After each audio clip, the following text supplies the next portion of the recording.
रजीम बिस्मिल्लाहिर्रहमानिर्रहीम। आप लोग देख रहे हैं मेरा YouTube channel biologic breakdown.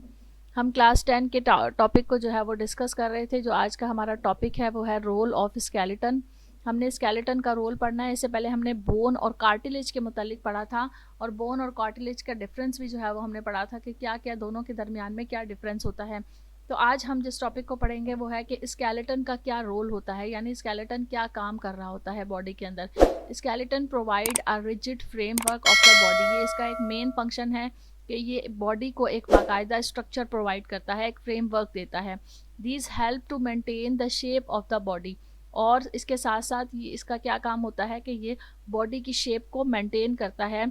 It support the weight of the body against gravitational force. इसका तीसरा फंक्शन हम ये लिख सकते हैं कि जो स्केलेटन होता है ये बॉडी का जितना भी वेट होता है उसको सपोर्ट देता है ग्रेविटेशनल फोर्स के अगेंस्ट। ग्रेविटेशनल फोर्स वो फोर्स होती है जो कि किसी भी चीज़ को, चाहे वो कोई बॉडी हो, चाहे वो कोई और ह्यूमन बीइंग हो, या कोई और कोई भी चीज़ हो जो कि ज़मीन पर मौजूद है, वो उसको अपनी तरफ पुल करती है। तो जो कि चूँकि बॉडी का एक वेट होता है तो वो उसको भी जो है वो ग्रेविटेशनल फोर्स अपनी तरफ पुल करेगी, लेकिन जो स्केलेटन होता है वो उसको सपोर्ट देता है कि वो बॉडी जो है वो ज़मीन के ऊपर ना गिरे, बल्कि वो एक स्ट्रक्चर में, खड़े स्ट्रक्चर में जो है वो मौजूद रहे। Within the body, the organs are attached to the two and suspended form the skeleton. Body के अंदर भी बहुत सारे ऑर्गन्स जो है वो अटैच होते हैं इसी स्केलेटन के साथ, और स्केलेटन के अंदर सस्पेंडेड फॉर्म में रहते हैं। मतलब बॉडी के अंदर अगर स्केलेटन के साथ जो है वो ऑर्गन्स मौजूद नहीं होंगे, अटैच नहीं होंगे, तो सारे ऑर्गन्स जो है वो, आप सोचें अपने माइंड में कि सारे ऑर्गन बॉडी के अंदर ऐसे होंगे जैसे भरे हुए हैं, एक के बाद एक, एक के बाद एक। लेकिन ऐसा नहीं है, बल्कि अल्लाह ताला ने जो एक सिस्टम, एक निज़ाम बनाया हुआ है पूरी बॉडी का, उसके अंदर हर ऑर्गन को उसकी अपनी एक मुकम्मल जो है वो प्लेस दी गई है, और उस प्लेस के ऊपर वो ऑर्गन बाकायदा तौर पर अपनी पोजीशन पर मौजूद है। तो ये सब किसकी वजह से है? क्योंकि एक पूरा स्केलेटन बनाया गया है। Many bones of the skeleton act as lever. बहुत सारी स्केलेटन की बोन्स ऐसी होती हैं जो लिवर के तौर पर काम कर रही होती हैं। When muscles pull on these bones they produce movements such as the rising of the ribs during breathing or the chewing action of the jaws. जब ये मसल्स जो है वो उन बोन्स को पुल करते हैं तो उनमें, उन बोन्स के अंदर मूवमेंट पैदा होती है, जैसे कि रिब्स की राइजिंग। रिब्स जो है वो जब हम सांस लेते हैं, ब्रीथिंग का जब प्रोसेस हो रहा होता है, तो जो हमारी पसलियाँ होती हैं वो उनमें उभार पैदा होता है, और फिर जब हम इनहेल करते हैं या एक्सहेल करते हैं तो वो जो रिब्स हैं वो बाकायदा तौर पर अंदर और बाहर की तरफ मूव करती हैं। इसके साथ साथ एक और एक्शन होता है, जैसे हमारे जॉज जो हैं, जब हम बोल रहे होते हैं या जब हम चबा रहे होते हैं, च्यू कर रहे होते हैं, तो उनका जो एक्शन होता है वो भी जो है वो किसकी मदद से हो रहा होता है? इस स्केलेटन की मदद से हो रहा होता है। For skeleton to produce movement, skeleton जो है वो मूवमेंट प्रोड्यूस करता है। Both its end need to have a firm attachment. दोनों जो उसके एंड होते हैं, यानी जो बोन्स होती हैं, उनके दोनों एंड जो होते हैं वो बाकायदा तौर पर अटैच होते हैं, जिसकी वजह से स्केलेटन में जो है वो, या जो बोन्स हैं उनमें मूवमेंट प्रोड्यूस हो रही होती है। The skeleton provides suitable points of attachment for the ends of muscles. और ये स्केलेटन जो है वो इन मसल्स को या बोन्स को एक सूटेबल पॉइंट फ्राहम करते हैं, जो जहाँ पर जाकर उसने मसल्स ने या बोन्स ने मसल्स के साथ अटैच होना है। ये मसल्स और बोन्स किस जगह पर अटैच होते हैं? उस स्केलेटन के साथ ही अटैच होते हैं। तो ये स्केलेटन्स क्या करते हैं? सूटेबल पॉइंट्स जो है वो प्रोवाइड करते हैं ताकि मसल्स का जो एंड है वो अटैच हो सके उस स्केलेटन के पास साथ। The heart and lungs are protected by the rib cage. अब बहुत सारे हमारे ऐसे ऑर्गन्स हैं जो बहुत डेलिकेट हैं, बहुत नाजुक ऑर्गन हैं।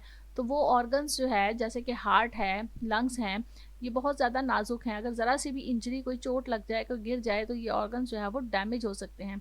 तो ये जो स्केलेटन होता है ये इन ऑर्गन्स को प्रोटेक्ट करता है। स्केलेटन के अंदर पूरा एक रिब केज बना हुआ होता है, पसलियों का एक पूरा पिंजरा बना हुआ होता है, जो कि हार्ट को और लंग्स को जो है वो प्रोटेक्ट कर रहा होता है।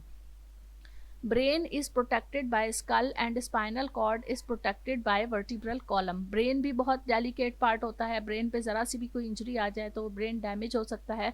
तो अल्लाह ताला ने पूरा एक सिस्टम ऐसा बनाया हुआ है कि जितने भी ये नाजुक ऑर्गन हैं इनको अल्लाह ताला ने बाकायदा तौर पर जो है वो एक बोन्स का एक स्केलेटन प्रोवाइड किया हुआ है, जिसकी वजह से वो प्रोटेक्टेड रहते हैं। जैसे कि ब्रेन को स्कल प्रोवाइड कर दिया है, जिसे हम खोपड़ी कहते हैं, उसके अंदर ब्रेन मौजूद होता है, जिसकी वजह से ब्रेन पर कोई इंजरी नहीं आती है। And spinal cord is protected by vertebral column. इसी तरह से बैक पर, हमारा जो बैक है वहाँ पर स्पाइनल कॉर्ड मौजूद होती है जो ब्रेन के साथ ही अटैच होती है। उसको जो है वो छोटी छोटी सी बोन्स होती हैं जिन्हें वर्टिब्रास कहा जाता है। इन वर्टिब्रास का पूरा एक कॉलम बनाया हुआ है पीछे बैक बोन पर, और उनके अंदर ये स्पाइनल कॉर्ड्स जो है वो मौजूद होती है। तो वर्टिब्रल कॉलम जो है इस स्पाइनल कॉर्ड को प्रोटेक्ट करते हैं। Red and white blood cells are made inside the bone marrow. और जो रेड और वाइट ब्लड सेल्स हैं वो इस बोन मैरो के अंदर प्रोड्यूस होते हैं। Bone store in organic calcium and phosphorus salt.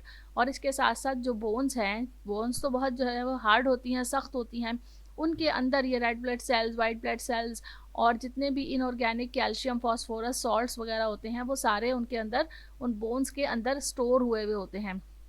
Skeleton system is actually a dynamic living tissues that adapt to stress and is capable to grow and repair itself after injury. अब skeleton system जो है वो एक बहुत बड़ा living tissue है जो कि अडेप्ट हो गया है, यानी उसके अंदर अडेप्टेशन आ गई है, ऐसी चेंजेस आ गई हैं कि वो स्ट्रेस को जो है वो बर्दाश्त कर सके और ग्रो कर सके, अपने आप को उसके अंदर ग्रोइंग हो सके, और अगर कोई इंजरी आ जाए तो वो इट सेल्फ खुद से जो है वो उस इंजरी को रिपेयर कर सके। तो इसमें इस सारी बात में हमें क्या चीज़ समझ में आई कि जो हमारा स्केलेटन सिस्टम है वो स्ट्रेस को भी बर्दाश्त करता है और इसके साथ साथ ग्रोथ भी होती है। जैसे कि हम देखते हैं कि एक छोटा बेबी होता है, उसकी बोन्स छोटी होती हैं, आहिस्ता आहिस्ता जब वो बड़ा होने लग जाता है उसके बाजू, टांगें, उसकी जो है वो सारी चीज़ें जो है वो बड़ी होनी शुरू हो जाती हैं। तो उनमें क्या हो रहा होता है, जो बोन्स होती हैं, जो स्केलेटन होता है उसके अंदर ग्रोथ हो रही होती है। इसके साथ साथ अगर किसी बोन में इंजरी हो गई है, यानी कोई बोन टूट गई है गिरने की वजह से जो है वो, या कोई एक्सीडेंट की वजह से कोई भी बोन जो है वो कोई हड्डी जो है वो टूट गई है, तो उस अल्लाह ताला ने ये एक सिस्टम रखा हुआ है कि बाकायदा तौर पर वो जो है वो रिपेयर भी हो जाती है, वो इंजरी खुद से भी रिपेयर हो जाती है, और अगर मतलब डॉक्टर के ज़रिए से करवाना चाहें तो तब भी वो बोन दोबारा से रिपेयर होके ठीक हो सकती है।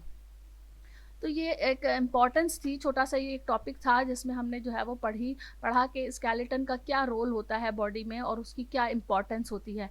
ये शॉर्ट क्वेश्चन में पूछा जा सकता है, लॉन्ग क्वेश्चन में भी पूछ सकते हैं अमूमन। अब आप लोगों के जो लॉन्ग क्वेश्चंस होते हैं वो भी 5 मार्क्स के होते हैं, तो उनमें भी जो है वो इस तरह के छोटे छोटे टॉपिक्स जो है वो पूछे जा सकते हैं। नेक्स्ट जो हम टॉपिक पढ़ेंगे वो हमारा कंपोनेंट्स ऑफ ह्यूमन स्केलेटन होगा।